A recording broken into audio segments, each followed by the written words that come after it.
Me de Isaac Odwampo, obetumi afem the great ampo mbrembren. Wonu me nka mo ni ehwe too much G8. Too much G8. Mo ye too much. Na me so me ye am fire.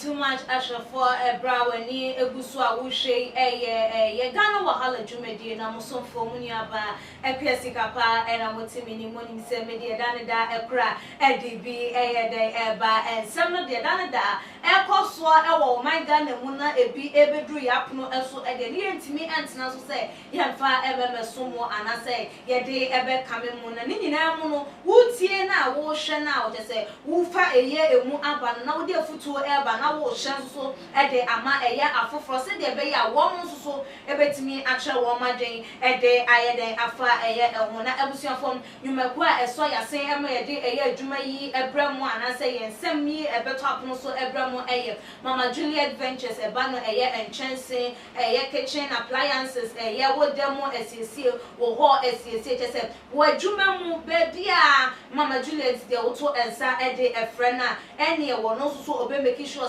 what dine wo kitchen and I say baby I will pay a year no maybe a dear sissy one so ebetimi e de amount wo penetra kwan be hunu e wo a year abeka la pass on number e wo screen no e so na ene no entwetwe a year enkomo na ebiemo enso so no a year neat roofing so e boy e chi e drum ye papa wo pay a year chense papa e de abo a year wo dine e so e de ni na neat roofing e ne wo se wo hwehwe wo mo e chiri a year akwan so abrobo wo mutim de wo mutim wo papa dan so ma say dan 3 years e kwampa na chense no empire na abusian form we ye government worker o we sika efa ehe so we controller we sojani den nurse ni post ni ene na we enko emfa emma loan master say who pay loan a chese won susu betimi ede atwitwa wo ehun na watimi enya sika bi na ne watimi ayeden ede atoa wo project esodiam ene free loan master and number yi e wo 0249 315035 na ene no endi eye kasubo na ne loan no do a wo pebia no won so won sam ebetumi aka se de wa woni no pelo so de hyehye eye den e wo mutu frɛ na bibia wonte eye ase a wo pese wo hu no wone wo enso so ebe kan akwa kosi jo abusuafo na ene de ye bobra eye yensem no emu no eye yen papa eye Bishop Daniel Obinim wababontin de nsembi ababetu eye edwa afa eye na center nsembi akeka anase watete ede afa wonom ene ne nsore eye den ehuna muma ye tenya nti ye ese Bishop Daniel Obinim ese watutu ne nsore Kumasio branch ni nyina wo tutum adenti a enchiremu ebeto abontin eye sem enam say the church members dosu na ye COVID-19 protocols yi wo muntimi ni so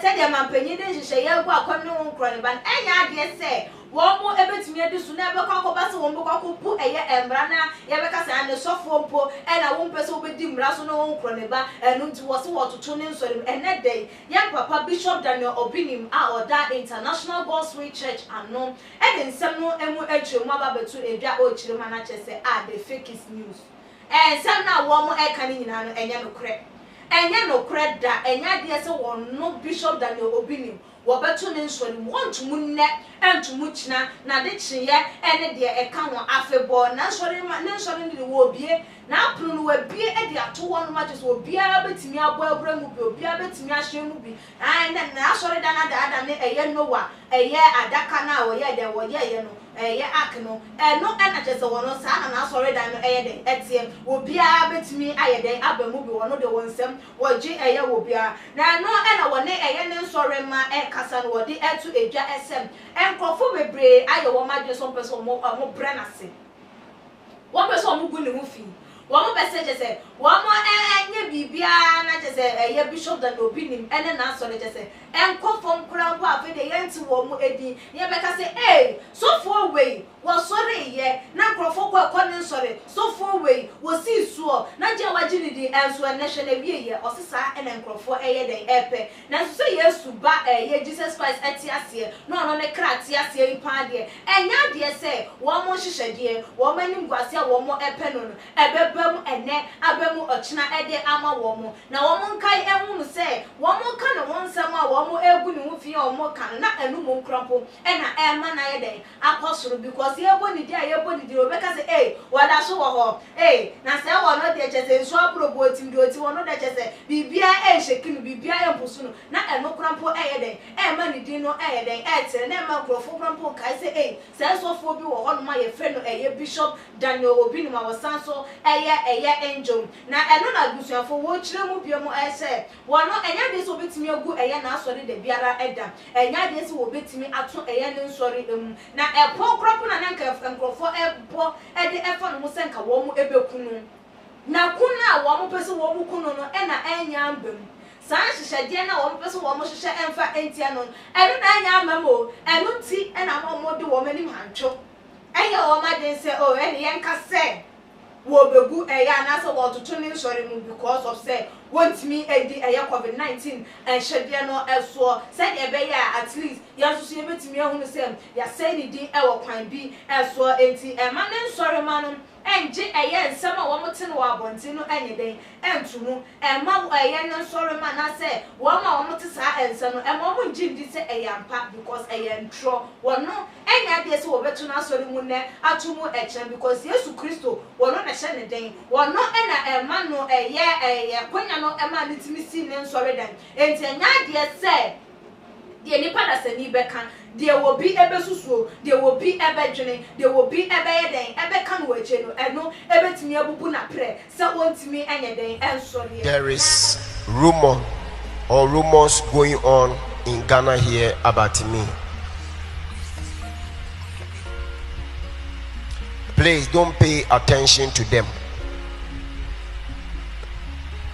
About 3 or 4 days I hear the news. Opinim has closed his church, all the branches. It is fake news. It is not true. The omo person omo yeme no, omo ntimi. Ti ani wo no omo de ayesa.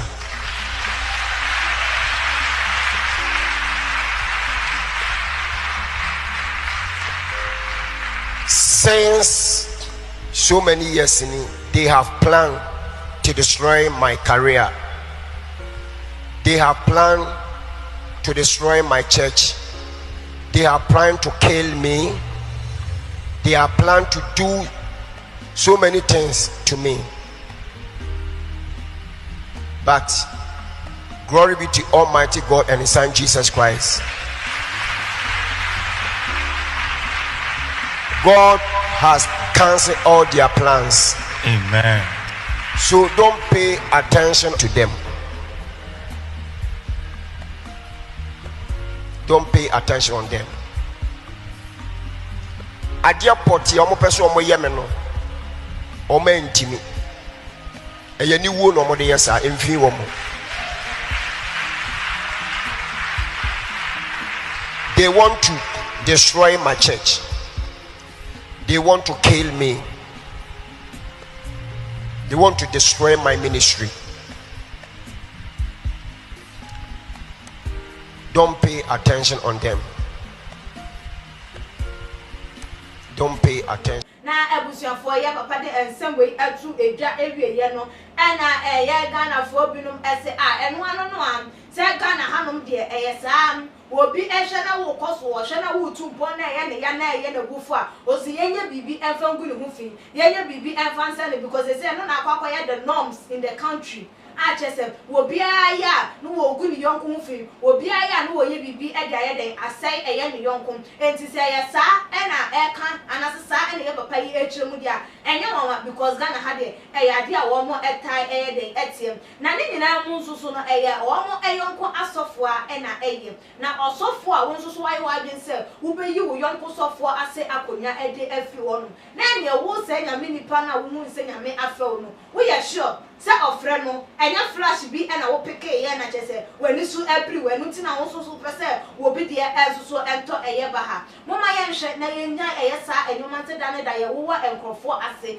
se de be ya ye be yi wo mo afrigye bia wo mo ewo e de wo mo akọ eye gina bia chese ense emfata na no de enya de se ebebo na no krompom e ma eye wiasefo esere ye Christopher se ye mpo e na yesu yesu nyame enso ye ne ye e ne yesu e ne ye ban enkyere eye sa eye enyoma enu na ebusuafo aha e na ye de eye enkomo no esie wo adwinche bi nsusu won sem bi apesa won kan fa bebetu eja e wo too much GH the comment section so ebiom like videos na share all the social media platform so meeting e de ekwesi kapa da sene ye besa meshi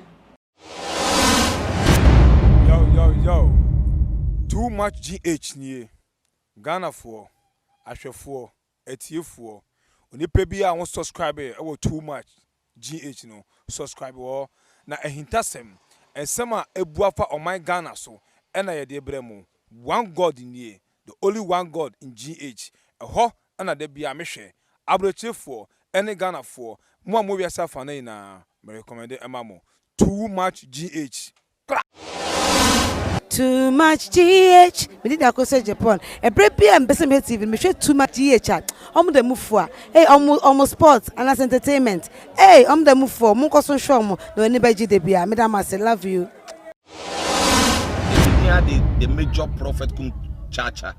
On say me catch was say. Bomoden na share too much GH. On say me kan ye nyane. Bonne pa na kase ye pe wo wi ase ya asondin. Asondin ti na Adam. Wo hu nyame ye no mo nyam no. One when you be a wash, other place in the idea. Cat one. Na bomber than never share too much GH. Beshe, so scrap. Bomber than Obeshepe. Now I hear so scrap. Also scrap. So scrap. Na so scrabble. Now also scrabble. No binyani my papa. Our pay. Ashe. Yamishra. No. Too much GH. Many have come and many have gone. But you are a great Kankambuka ability, worth being beheld by every optical nerves. That saith the papacy. Keep watching Too Much GH, and you'll get the best of entertainment, the best of everything you want. My name is Ohima One. Keep watching Too Much GH. It's the best. Keep watching Too Much GH.